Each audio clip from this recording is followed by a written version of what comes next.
بسم اللہ الرحمن الرحیم۔ حضرت سعد بن ابی وقاص رضی اللہ عنہ کا شمار صحابہ کرام کی اس جماعت میں ہوتا ہے جس کو زبان نبوت سے زندگی ہی میں جنت کی بشارت مل گئی۔ دین اسلام کے لیے ان کی خدمات بے شمار ہیں۔ زندگی کا شاید ہی کوئی ایسا گوشہ ہوگا جس کے متعلق ان کا اسوائے حسنہ کوئی اعلیٰ نمونہ نہ پیش کرتا ہو۔ حضرت سعد بن ابی وقاص رضی اللہ عنہ سے روایت ہے کہ ان سے پہلے کوئی شخص مسلمان نہیں ہوا تھا، اور ایک دوسری روایت میں وہ اپنے آپ کو تیسرا مسلمان بتاتے ہیں۔ حضرت سعد بن ابی وقاص رضی اللہ عنہ کی ماں نے آپ کے ایمان لانے کا حال سنا تو آپ سخت ناراض ہوئیں۔ بات چیت، کھانا پینا سب چھوڑ بیٹھیں۔ چونکہ وہ اپنی ماں کے ہر درجہ فرمانبردار اور اطاعت شعار تھے، اس لیے آپ کے لیے یہ سخت آزمائش کا موقع تھا۔ لیکن جو دل توحید کی لذت کا آشنا ہو چکا تھا، وہ پھر کفر و شرک کی طرف کس طرح رجوع ہو سکتا تھا؟ ماں مسلسل 3 دن تک بے آب و دانہ رہی، لیکن بیٹے کی جبیں استقلال پر شکن تک نہ پڑی۔ خدائے پاک کو یہ شان استقامت کچھ ایسی پسند آئی کہ تمام مسلمانوں کے لیے معصیت الہی میں والدین کے عدم اطاعت کا ایک قانون عام بنا دیا گیا۔ ترجمہ: اگر والدین تجھ کو میرے ساتھ شرک پر مجبور کریں جن کا کوئی علم و یقین تیرے پاس نہیں ہے تو اس میں ان کی اطاعت نہ کرو۔ اسلام قبول کرنے کے بعد ہجرت نبوی تک مکہ میں ہی مقیم رہے۔ گو یہ سرزمین عام مسلمانوں کی طرح ان کے لیے مصائب و شدائد سے خالی نہ تھی، تاہم استقلال کے ساتھ ہر قسم کی سختیاں جھیلتے رہے۔ حضرت سعد بن ابی وقاص رضی اللہ عنہ کفار کے خوف سے عموماً مکہ کی ویران و سنسان گھاٹیوں میں چھپ کر معبود حقیقی کی پرستش اور عبادت فرمایا کرتے تھے۔ ایک دفعہ ایک گھاٹی میں چند صحابہ کرام رضوان اللہ اجمعین کے ساتھ مصروف عبادت تھے۔ اتفاق سے کفار کی ایک جماعت اس طرف آ نکلی اور اسلام کا مذاق اڑانے لگے۔ حضرت سعد بن ابی وقاص رضی اللہ عنہ کو اس بے بسی کی زندگی میں بھی جوش آ گیا اور اونٹ کی ہڈی اٹھا کر اس زور سے ماری کہ ایک مشرک کا سر پھٹ گیا اور خون بہنے لگا۔ بیان کیا جاتا ہے کہ اسلام کی حمایت میں یہ پہلی خون ریزی تھی جو حضرت سعد بن ابی وقاص رضی اللہ عنہ کے ہاتھ سے عمل میں آئی۔ مکہ میں جب کفار کے ظلم و ستم سے مسلمانوں کا پیمانہ صبر و تحمل لبریز ہو گیا تو آن حضرت صلی اللہ علیہ وآلہ وسلم نے صحابہ کرام رضوان اللہ اجمعین کو ہجرت مدینہ کا حکم دیا۔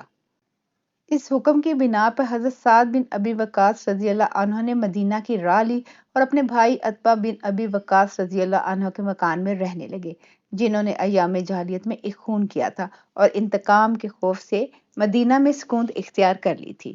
آپ نے جنگ بدر، جنگ احد، جنگ خندق اور جنگ خیبر میں شرکت کی۔ فتح مکہ میں مہاجرین کا پرچم اٹھانے والے 3 افراد میں سے ایک سعد تھا۔ دوسری غزوات میں بھی پیغمبر اکرم صلی اللہ علیہ وآلہ وسلم کے ہمراہ تھے۔ مسلمانوں کے ماہر تیر اندازوں میں ان کا شمار ہوتا تھا۔ حضرت سعد ابن ابی وقاص غزوہ احد میں دشمنوں کی یلغار کے سامنے سیسہ پلائی ہوئی دیوار بن کے کھڑے ہو گئے۔ آپ کی صاحبزادی عائشہ بنت سعد آپ کے تابناک کردار کی آپ سے یوں روایت کرتی ہیں: احد کے دن جب لوگوں میں بھگدڑ مچ گئی تو میں ایک طرف ہو کر سوچنے لگا کہ کیا کیا جائے۔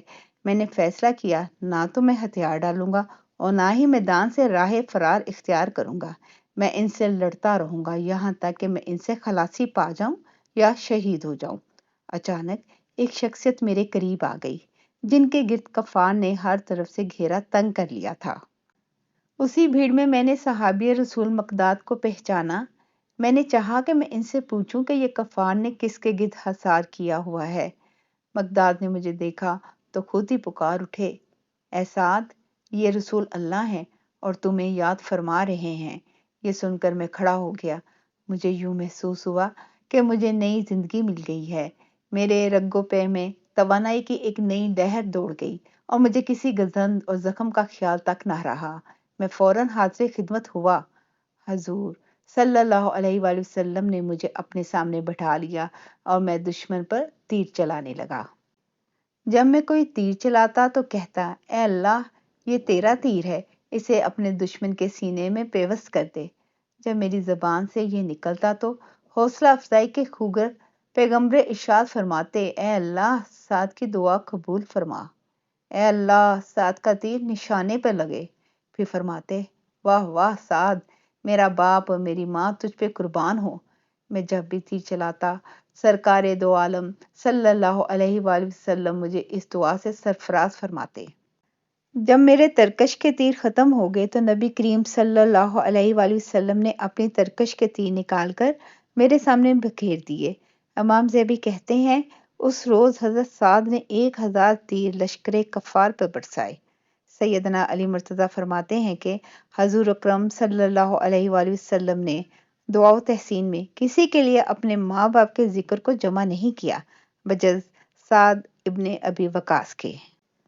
حضور کی جان نثار خادمہ حضرت ام ایمن مشکیزہ اٹھائے مجاہدین کو پانی پلا رہی تھی کہ اچانک حبان نامی کافر کا تیر ان کے دامن میں آ کر لگا، جس کی وجہ سے ان کا حجاب تھوڑی دیر کے لیے اٹھ گیا۔ وہ ایسا بدباطن شخص تھا کہ ایک خاتون کی ہتک کر کے بڑا خوش ہوا، کہکے لگانے لگا اور خوشی سے زمین پر لوٹ پوٹ ہو گیا۔ حضور علیہ الصلوۃ والسلام کو اپنی خادمہ کی یہ توہین بڑی ناگوار گزری۔ آپ نے حضرت سعد کو ایک ایسا تیر تھمایا جس میں پھل نہیں تھے، اور وہ تیر سیدھا جا کر حبان کے گلے میں پیوست ہو گیا۔ وہ چکرا کر زمین پر گر گیا۔ گرتے ہوئے اس کے جسم سے سارا ستر بھی اٹھ گیا۔ یہ اللہ کی طرف سے فوری پکڑ تھی۔ اس نے حضور کی خادمہ کی توہین کا بدلہ چکا دیا۔ غیور نبی یوں مسکرا اٹھے کہ آپ کے دندانے مبارک ظاہر ہو گئے اور ارشاد فرمایا، سعد نے ام ایمن کا بدلہ لے لیا۔ اللہ تیری دعا کو قبول کرے، تیرا ہر تیر نشانے پہ بیٹھے۔ اس دعا کی برکت سے اللہ نے سعد کو مستجاب الدعا کیا۔ جزاک اللہ خیر۔